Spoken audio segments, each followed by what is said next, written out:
Pode se sentar, meus irmãos. Se você quiser, porque o versículo é extremamente curto, então, se você quiser, você abre comigo, quer dar uma treinada aí em achar os livros da Bíblia, né? Você abre em primeira Epístola a Tessalonicenses, capítulo 5. Primeira Epístola do apóstolo Paulo a Tessalonicenses, no capítulo 5. O versículo que nós vamos ler, ele de fato é minúsculo, mas numa importância muito grande. A pastora Renata falou do culto da paz pela manhã, né? E eu de fato, eu sou um adepto dos cultos de domingo pela manhã, não somente deles, né? À noite, cada um tem a sua característica, mas o culto domingo pela manhã é aquele culto que a gente está com a mente mais limpa, né? Para ouvir a palavra de Deus. Eu sempre gostei. Quando eu era pastor auxiliar, eu coordenei por quase 2 anos um culto de domingo pela manhã. Depois me tiraram do culto de domingo pela manhã. Depois eu voltei para o culto da manhã e fiquei mais 1 ano. Eu gosto do culto domingo de manhã para a gente refletir sobre a palavra de Deus. E é isso que eu quero fazer com vocês agora, em 1 Tessalonicenses, lá para o final, né, você vai encontrar. Vou dar uma guardadinha, né? Não vai fazer que nem eu, né, que no início não achava os livros, daí passava assim, né, quando eu via que o pastor estava falando já, eu ficava bem sério assim, olhando, mas eu estava bem longe do livro aquele que ele tinha pedido, e eu não sabia que livro que era. Depois eu fui me dar conta, porque que uma vez ele riu, porque ele falou para achar em Êxodo, e Êxodo é lá pelo início da Bíblia, e eu estava lá no final da Bíblia, bem sério assim, achando que estava com o livro, né? Só para ninguém ficar falando, ele não sabe onde é que está, mas qualquer um que conhecesse sabia que eu não estava no livro, a não ser que eu estivesse com a Bíblia virada, né? Porque eu estava no final da Bíblia, e o livro era do início da Bíblia, e eu lá, bem sério assim, olhando para a Bíblia, para dizer que sabia aonde estava. Pois bem, vamos lá então. Versículo 17, embora o texto todo seja importantíssimo, mas apenas o versículo 17, eu disse que era extremamente curto, diz o seguinte: orai sem cessar, orem sem cessar, não parem de orar, orem ininterruptamente. Irmãos, nós vamos depois ver mais alguns versículos, mas deixa eu compartilhar algumas coisas que para mim são pressupostos assim da fé importantíssimos, e seguidamente eu falo sobre eles. Eu acredito, pela leitura que eu faço das Escrituras, por aquilo que ela me ensina, que alguns avanços na nossa vida nós iremos conseguir pelas nossas atitudes. Você vai precisar tomar decisões na sua vida.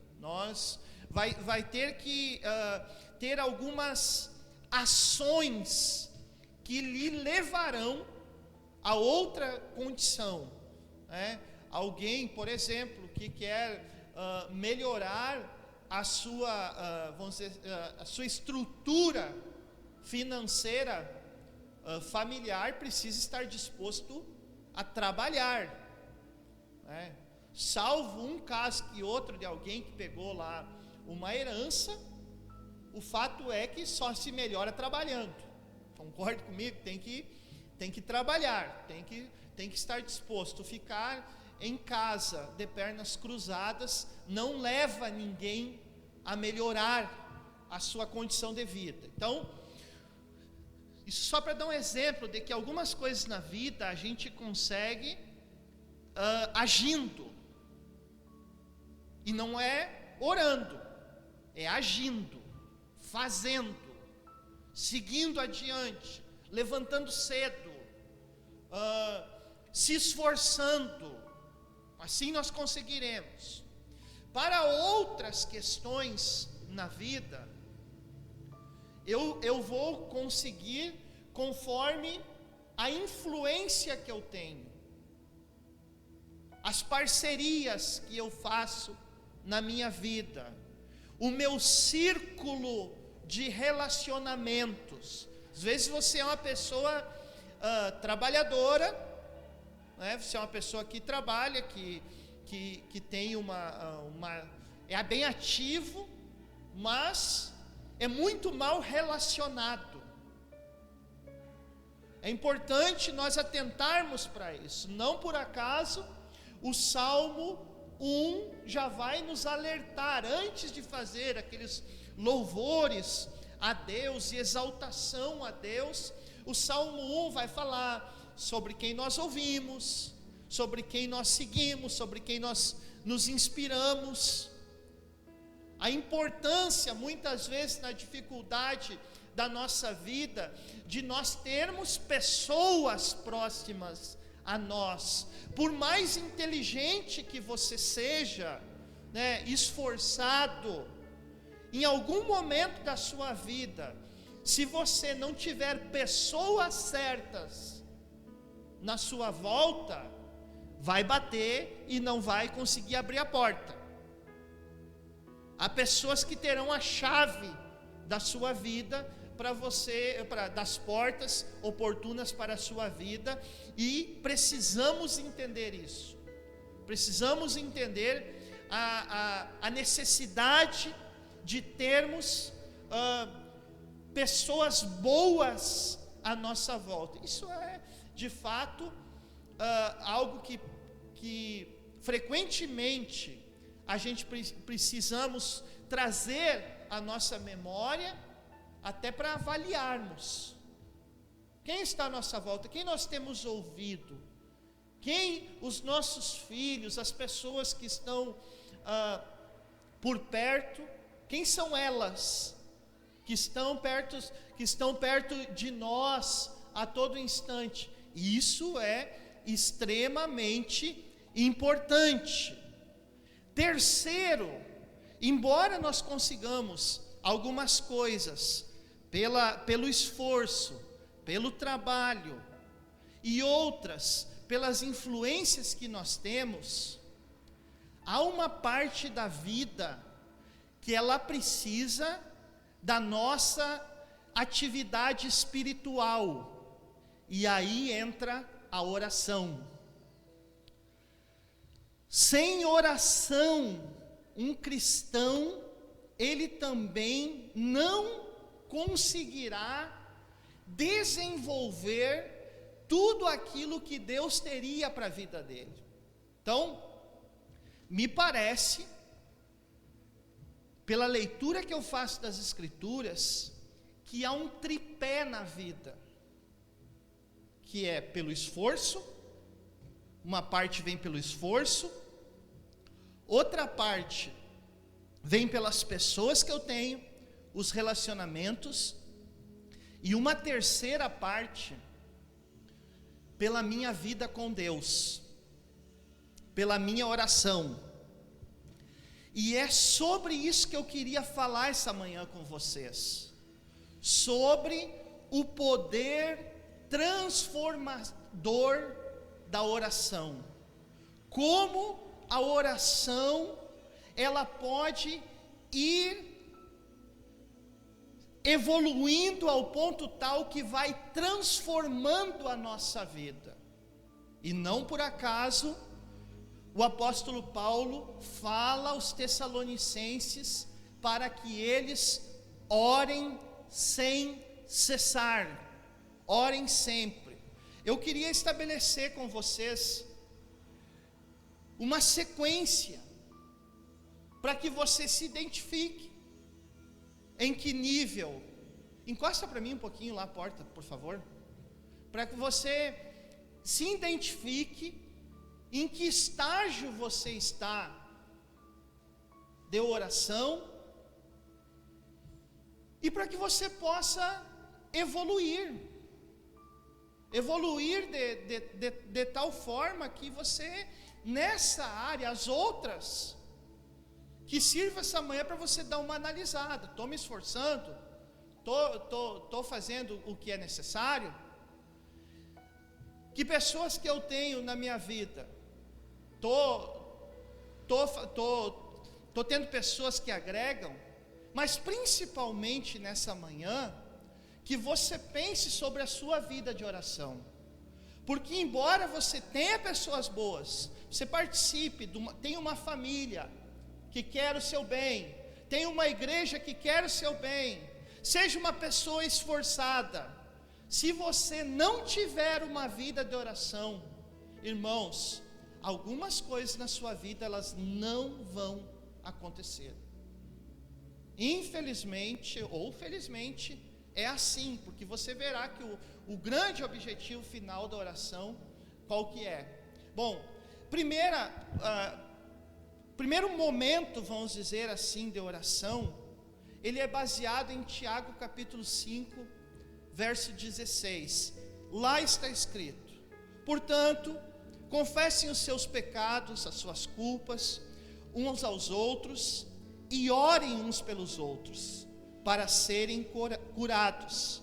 A oração de um justo é poderosa e eficaz.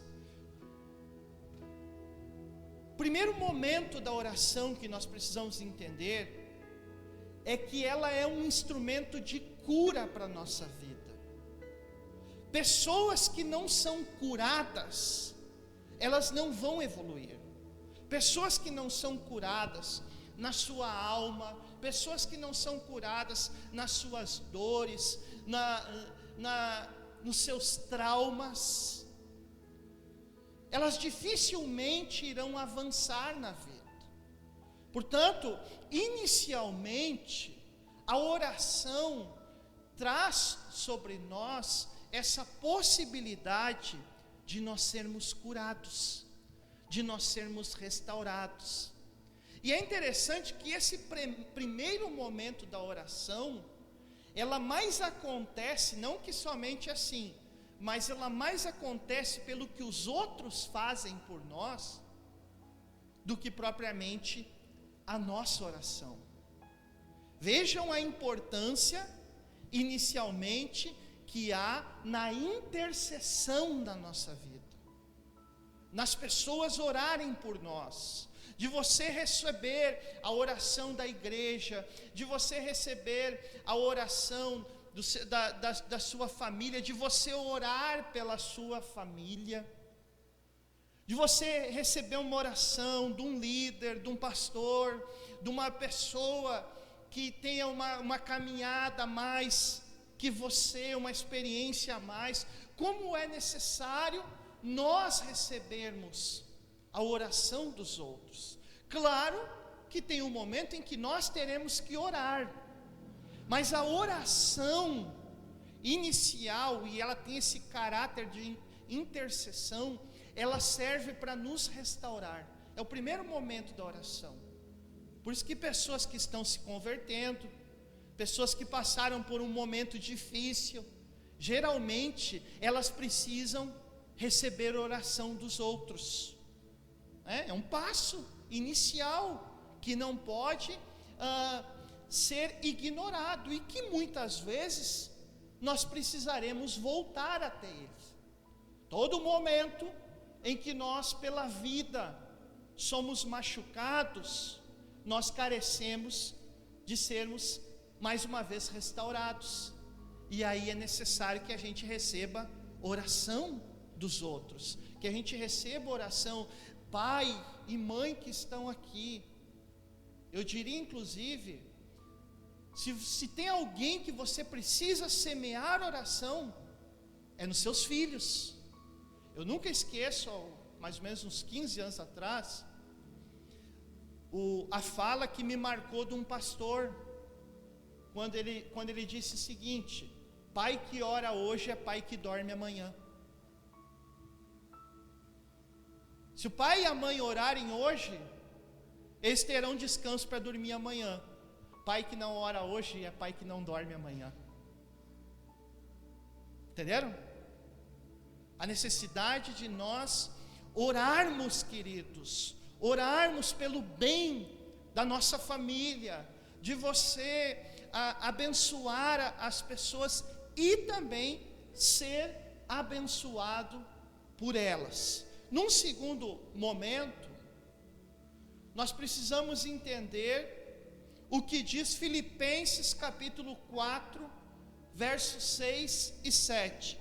Diz o seguinte: não andem ansiosos por coisa alguma, mas em tudo, pela oração e súplicas, e com ação de graças, apresentem seus pedidos a Deus. E a paz de Deus, que excede todo entendimento, guardará os seus corações e as suas mentes em Cristo Jesus. Segundo momento da oração, depois de sermos curados por ela, e geralmente essa é a que mais recebemos dos outros, é o momento em que ela altera o nosso estado de espírito. O problema é que às vezes nós queremos que as coisas mudem muito fora de nós, quando inicialmente elas precisam mudar dentro de nós. Uma pessoa, ela não avançará na sua vida se ela não estiver bem resolvida dentro dela. Quantas bobagens nós fizemos a partir de um estado emocional alterado.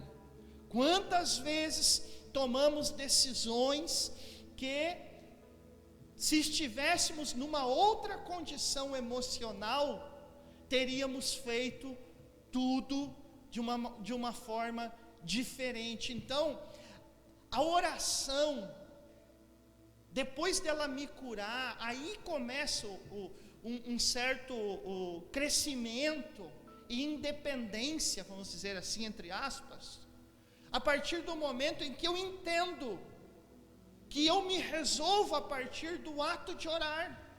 Eu preciso orar para estar bem, para ter equilíbrio, para seguir na vida. Eu preciso orar para enfrentar os dilemas, as dificuldades. E eu não encontrei, porque eu dei uma vasculhada agora de manhã, eu ia trazer para vocês. Eu tenho uma super interessante, lá mais ou menos, acho que é de 2003 para 2004, que ela é toda baseada num estudo que foi feito sobre como altera a nossa mente o ato de orar. Para você ver cientificamente, e eu não, é complicado eu estar explorando muito porque eu não trouxe a revista, mas cientificamente a oração já foi comprovado que ela mexe com regiões do cérebro que tornam o ser humano mais calmo, que faz com que o ser humano ele se controle mais, ele se contenha mais. Pessoas que não oram são pessoas impulsivas. Pessoas que não oram são pessoas que vão em algum momento meter os pés pelas mãos, ou vão meter os pés pelas mãos, ou vão desanimar, vão entrar nessa condição extrema da vida, que faz com que a gente ou faça bobagem, ou não faça nada. Então, o ser humano, para avançar, para seguir adiante, ele precisa estar bem emocionalmente, precisa estar estruturado na sua condição emocional, e a oração é uma das ferramentas que mais contribui para que isso aconteça. A partir do momento que a gente vai falando, perceba por que tanto se milita no reino das trevas contra a oração. Irmãos, o mal não quer que você ore. O mal não quer que nós oremos agora, nesse momento, nesse período difícil. Não quer que a gente ore, porque nós vamos ficar fragilizados, porque nós vamos ficar doentes, porque vamos ficar desequilibrados. Então, veja como a oração é um elemento da vida com Deus essencial para cada um de nós. Então, olha só, num primeiro momento ela me cura. E aí, se você precisa ser curado, não hesite em pedir oração. Peça oração para as pessoas, peça para que elas intercedam por você. Num segundo momento, a oração, ela modifica o meu estado. Nunca esqueça, antes de mudar na volta, precisa mudar aqui dentro.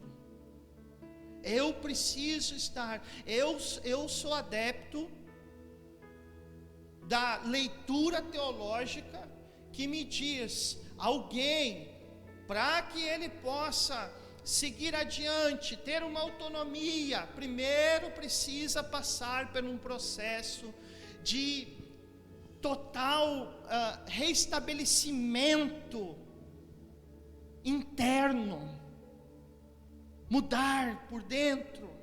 Você precisa cada dia estar pronto a mudanças que acontecem pela oração. Número 3, diz o seguinte, Tiago capítulo 1, versos 5 e 6, se algum de vocês tem falta de sabedoria, peça a Deus, que a todos dá livremente, de boa vontade, e lhe será concedido. Peça, porém, com fé, sem duvidar, pois aquele que duvida é semelhante à onda do mar, levada e agitada pelo vento. Peça a Deus sabedoria.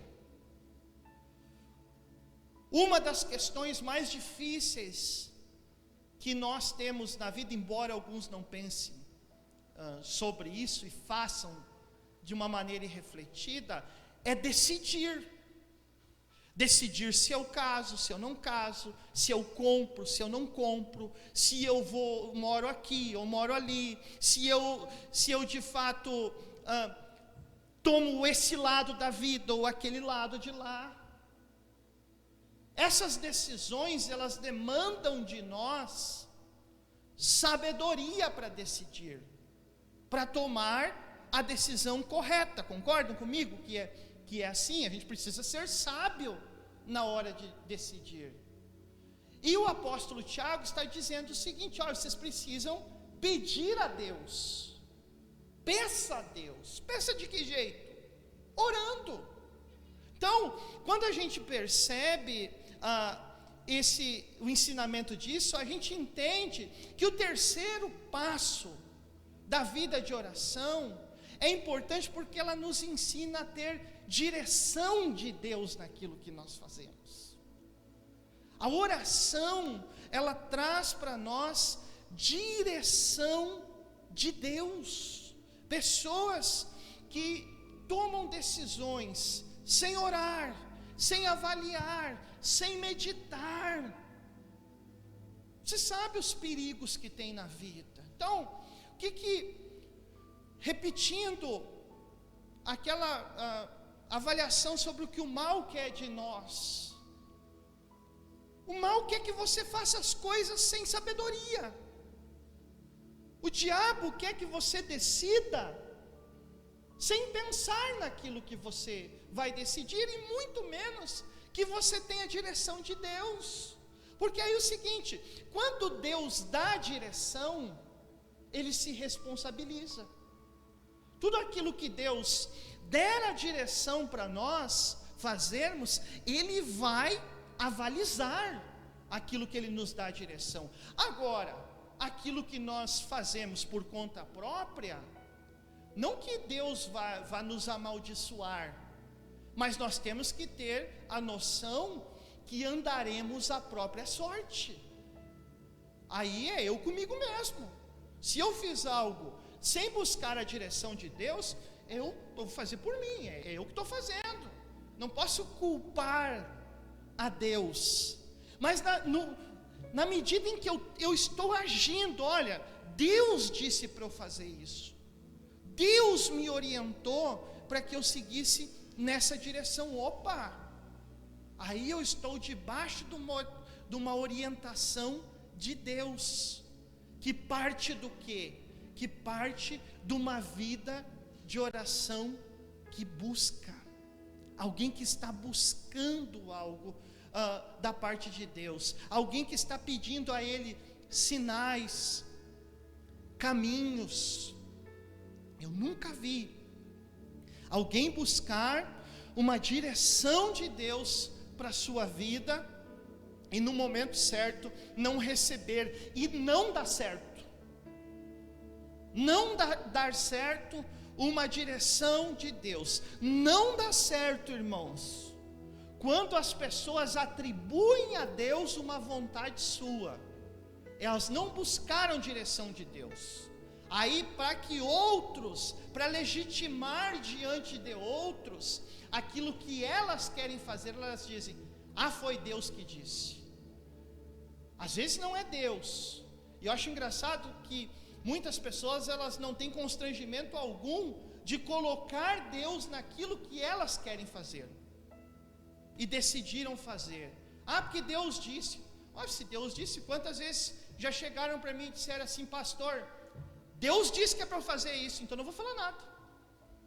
Se Deus já falou, né? Se Deus já disse, faz assim, não vou falar nada. O que eu vou falar? Vou querer eu contestar o que Deus já disse?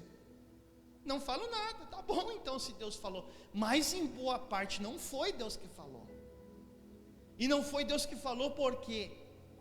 Porque não foi orado por aquilo, não foi meditado, não teve conselhos, não teve uma voz inspirada por Deus para falar. Daqui a pouco eu vou falar um pouquinho o que é essa oração.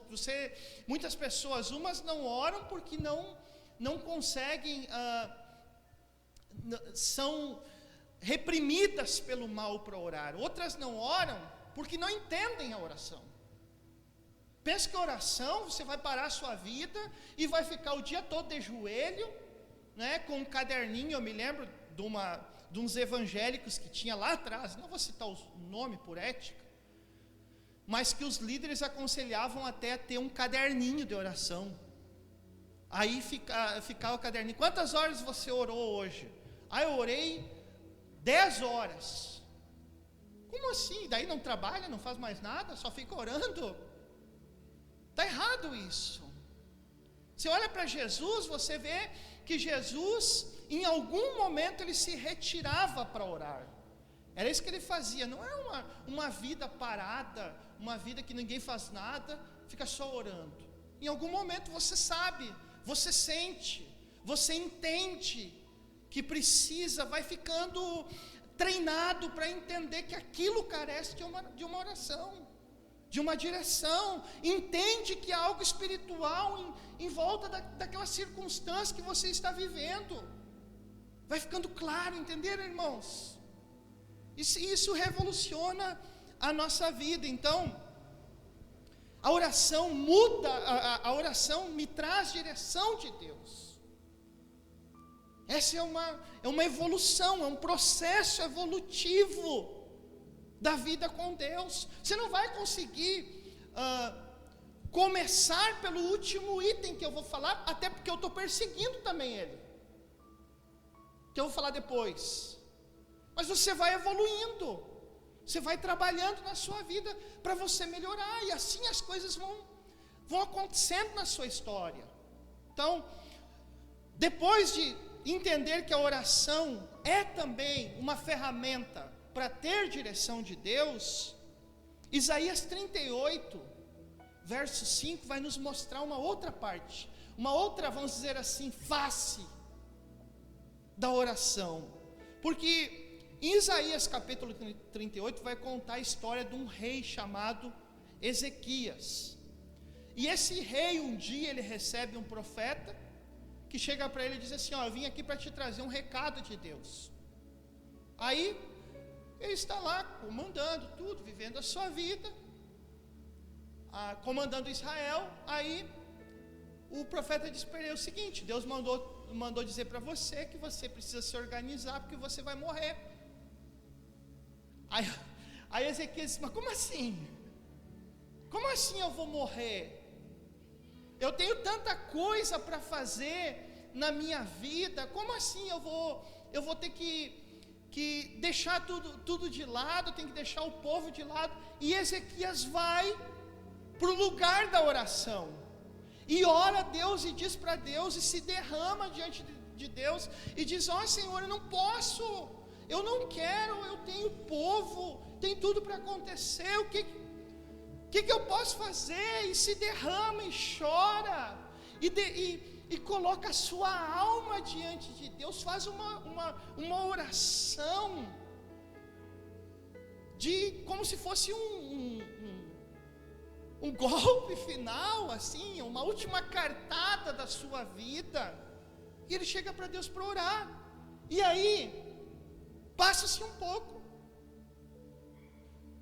e Deus fala novamente com o profeta, e diz para o profeta assim: vá dizer a Ezequias, assim diz o Senhor, o Deus de seu antepassado Davi: ouvi sua oração e vi suas lágrimas, acrescentarei 15 anos à sua vida.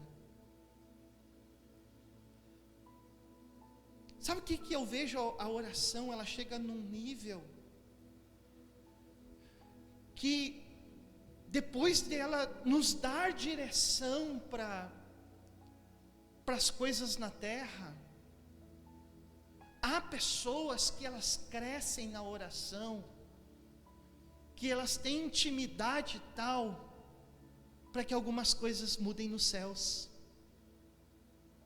Então, enquanto antes a oração traz direção de Deus para a terra, ela vai crescendo a tal ponto que, num dado momento, a oração muda decisões espirituais.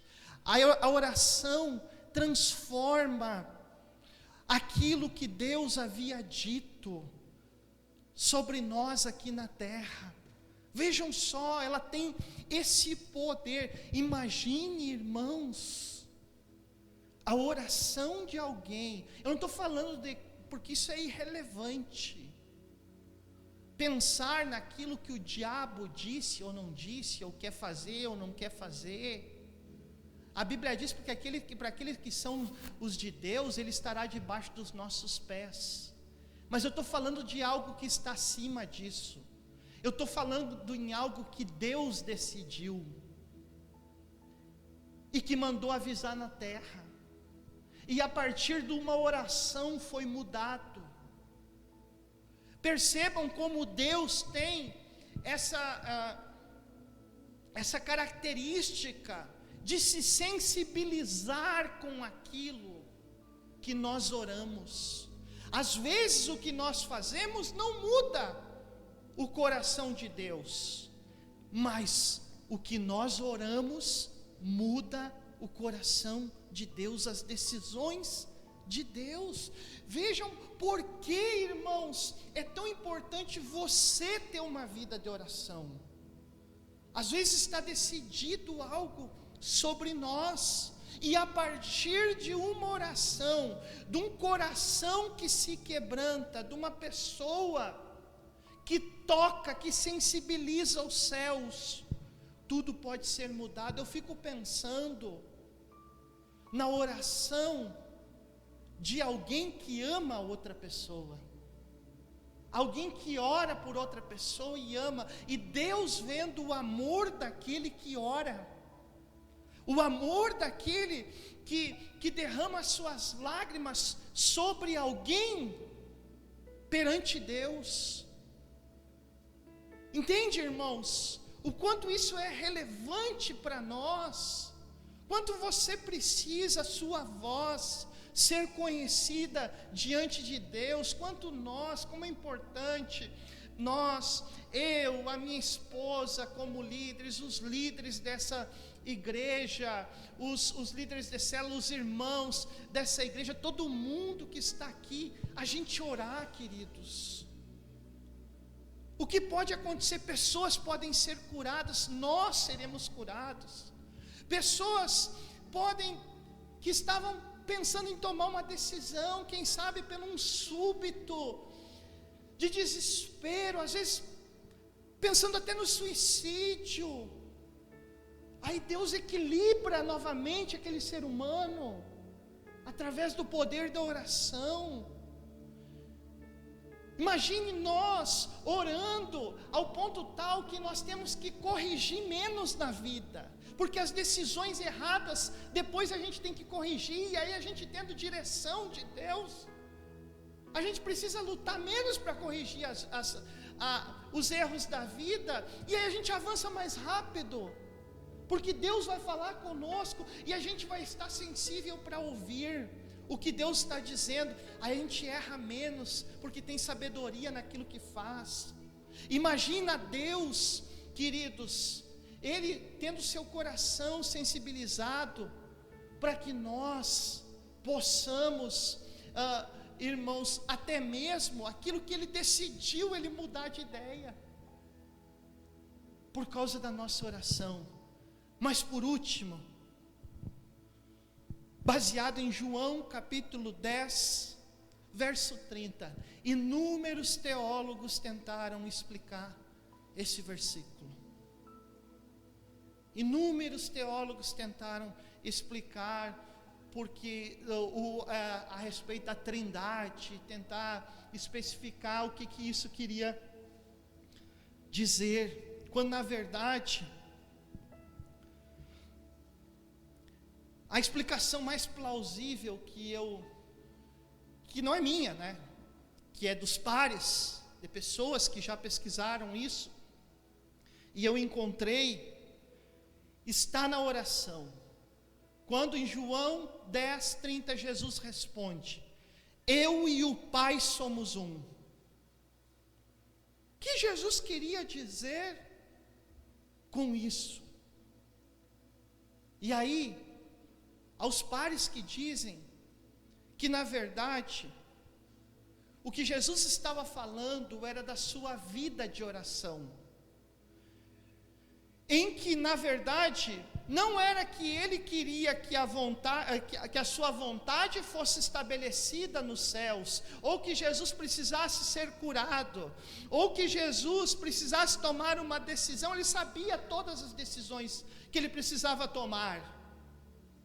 Ele não precisava que Deus dissesse para ele: agora vai aqui, porque ele era também Deus. Que ele não precisava mudar o estado mais de espírito dele, porque ele não havia pecado nele.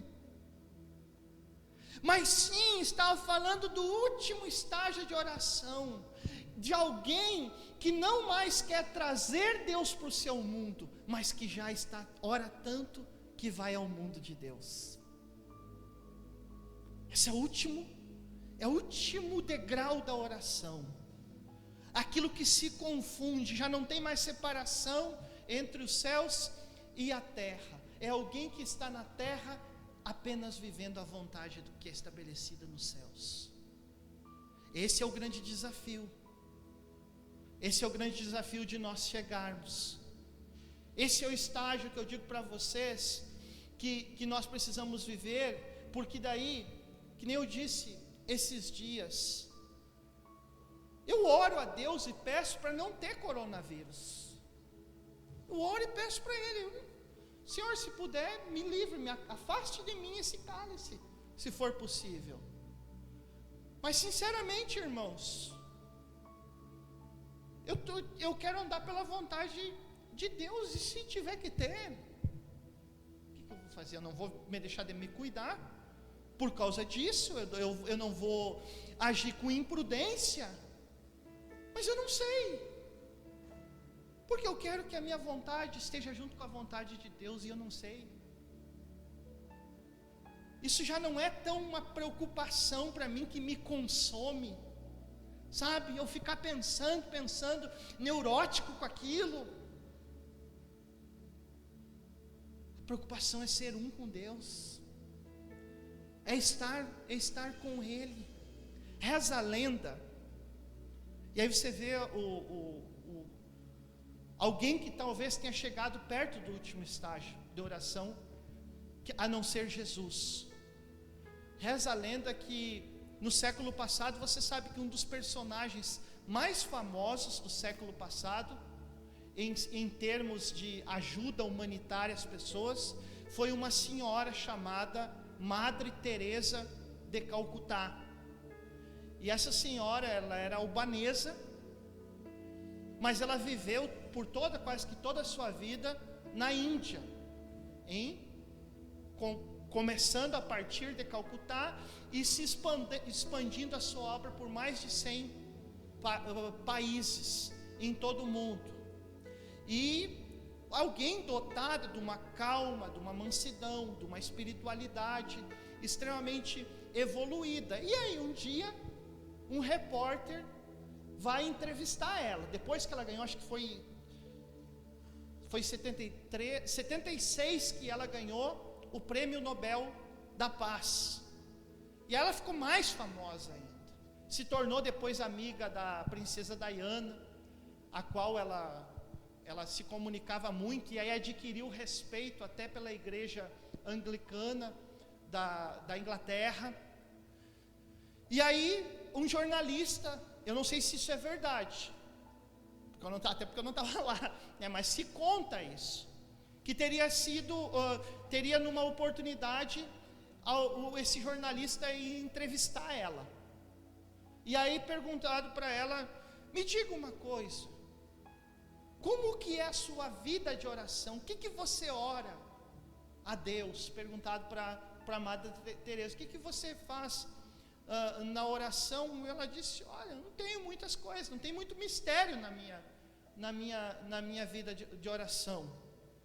Ele, não satisfeito com aquela resposta de oração, aí, por isso que eu digo que me parece, não sei se é de fato verdade ou se é uma lenda, essa história, mas nos traz ensinamento, que então o jornalista, insatisfeito, teria espiado a Madre Teresa, teria observado ela quando ela estava sozinha, e disse que ela ficava parada, e ela não falava nada, ela só ficava sentada ou sozinha em silêncio.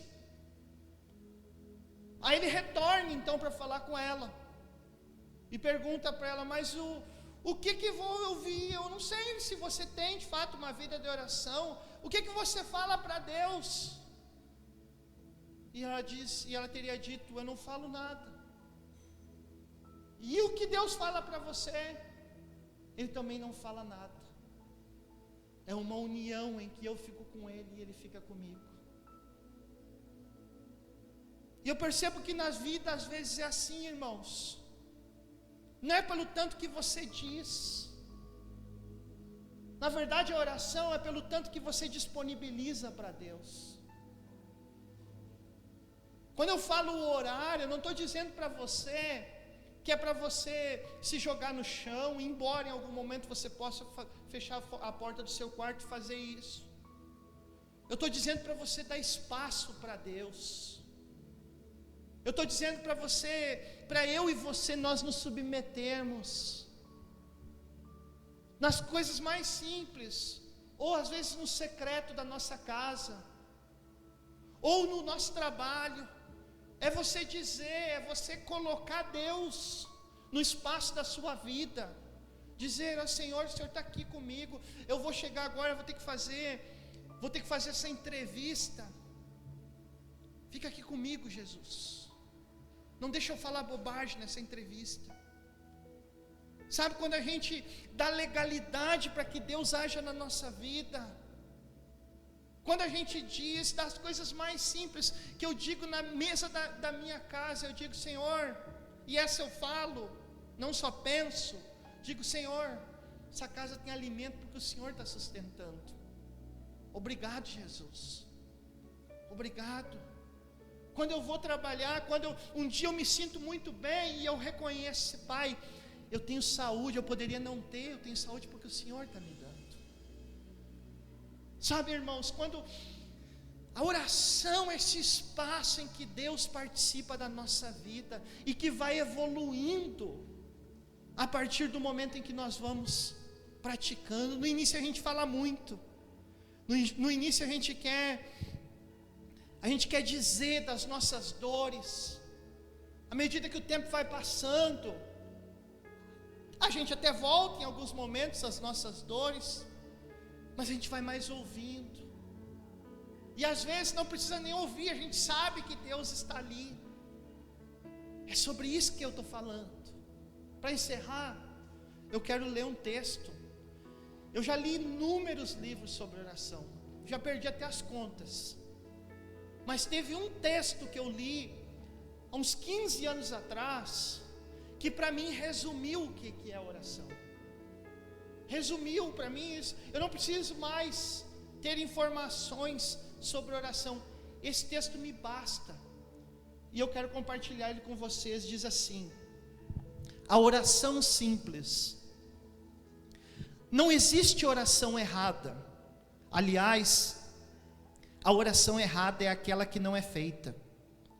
A Bíblia Sagrada ensina que se deve orar a respeito de tudo, orar por qualquer motivo, qualquer hora, qualquer lugar, sempre que o coração não estiver em paz. Tão logo o coração experimente apreensão, preocupação, medo, angústia, enfim, seja perturbado por alguma coisa, a ação imediata de quem confia em Deus é a oração. O apóstolo Paulo diz que não precisamos andar ansiosos por coisa alguma, mas em tudo, pelas orações e súplicas com ação de graças, devemos apresentar nossos pedidos a Deus, tendo nas mãos a promessa de que a paz de Deus, que excede todo o entendimento, guardará nossos sentimentos e pensamentos em Cristo Jesus. A expressão coisa alguma inclui desde uma vaga no estacionamento do shopping, quanto o fechamento de um negócio, o desejo de que não chova no dia da festa, quanto a enfermidade de uma pessoa querida. A experiência de oração é chamada de oração simples. Orar sem censura filosófica ou teológica. Orar sem se perguntar: é legítimo pedir isso a Deus? Ou será que Deus se envolve nesse tipo de coisa? Simplesmente orar. A garantia que temos quando oramos assim é a paz de Deus em nossos corações e mentes.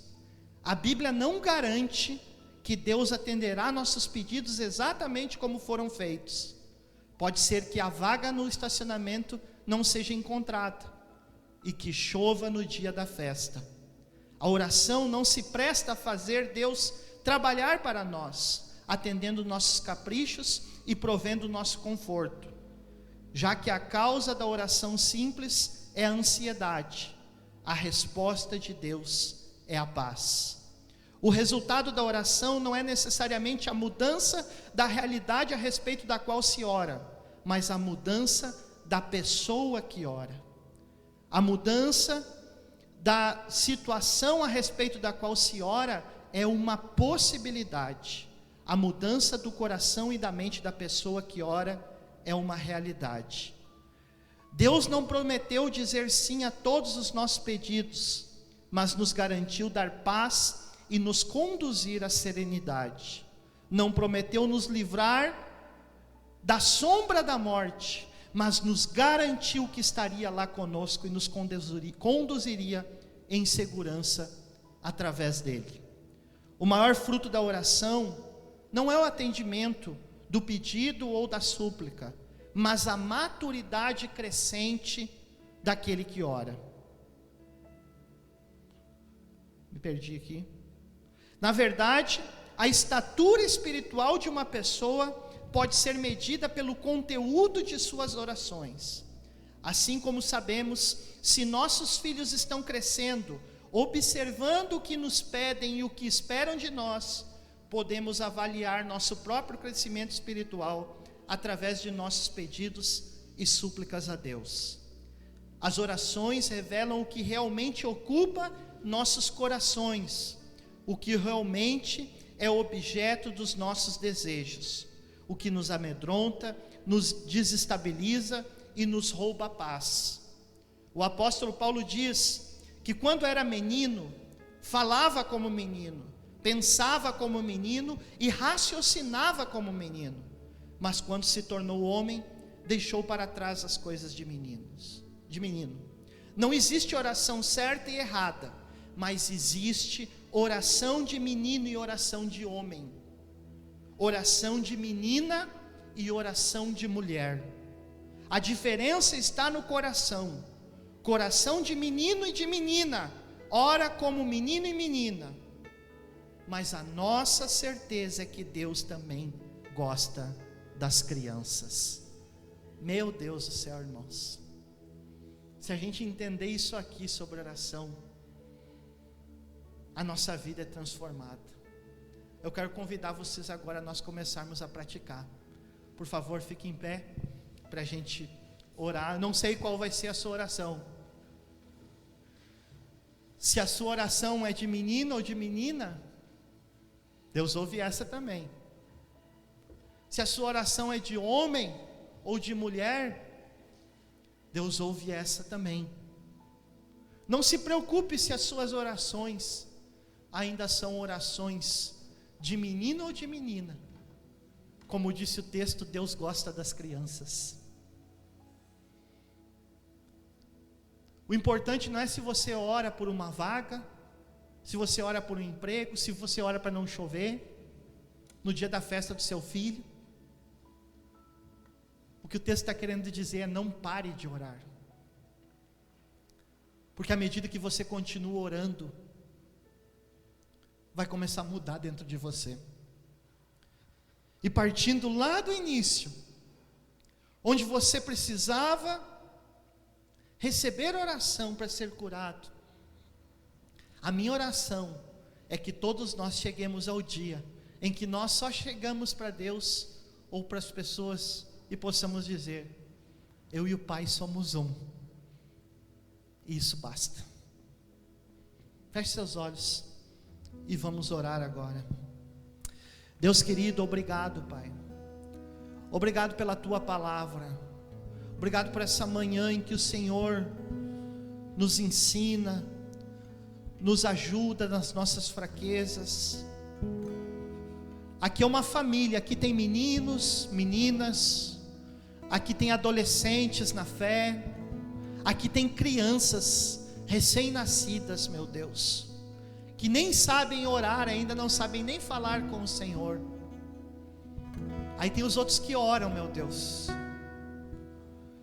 Aqui tem avós na fé já, meu Deus,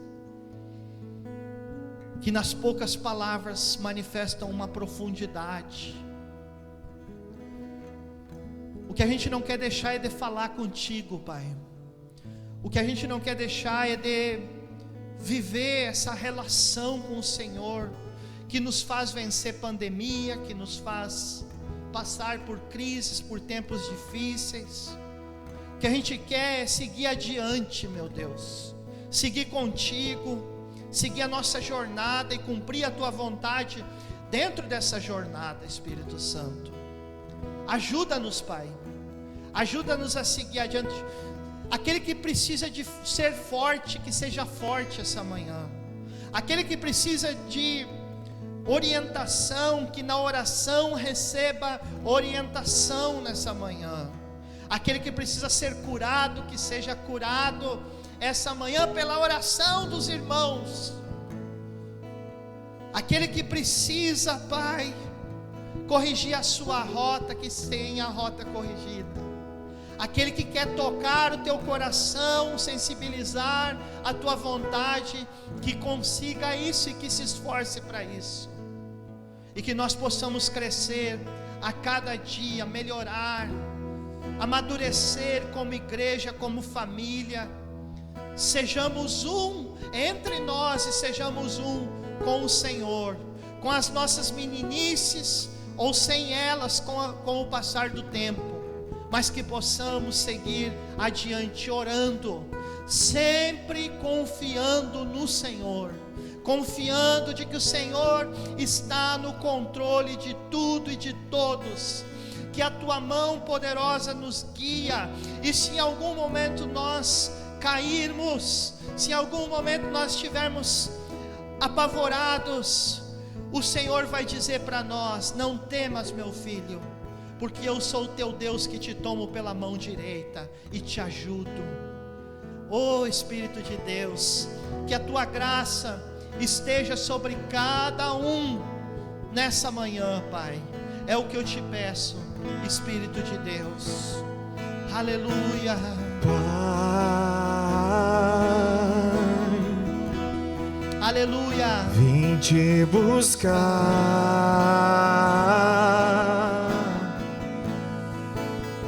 meu coração queimou de amor, queimou por ti. Se você sabe, cante essa canção.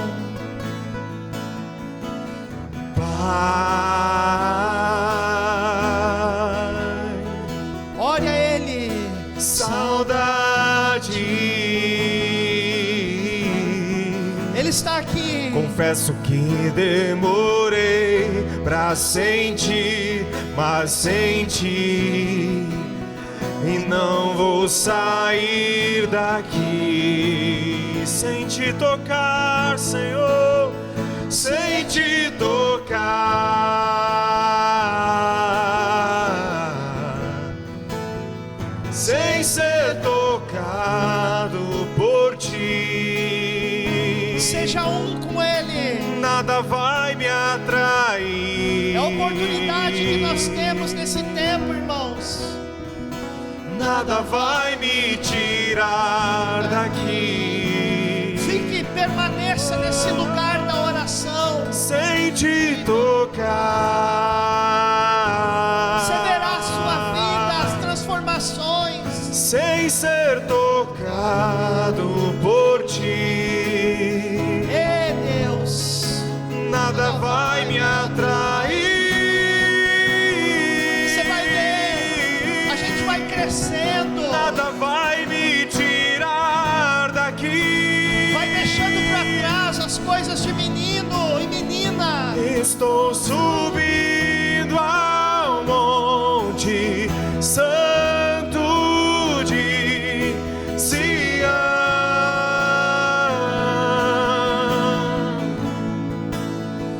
e vou tocar o céu com meu coração em adoração.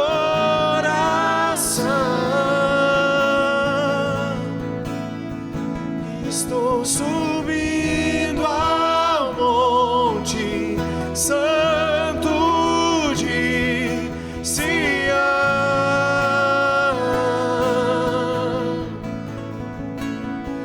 e vou tocar o céu com meu coração em adoração. Nada vai nos abalar. Nada vai me abalar. Junto à pedra estou, com Ele. pedra preciosa. Nada vai me abalar. Junto à pedra estou, pedra preciosa. preciosa, nada vai me abalar. Junto à pedra estou, pedra preciosa, nada vai me abalar, pois junto à pedra estou, pedra preciosa, inabalável, inabalável, pedra preciosa é o meu Senhor, inabalável, inabalável, pedra preciosa. Estou subindo ao monte santo de Sião,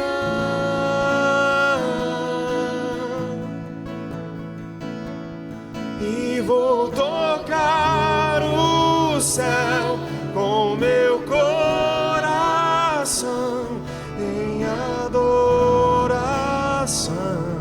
Glória a Deus. Você pode dar um aplauso para Jesus bem forte?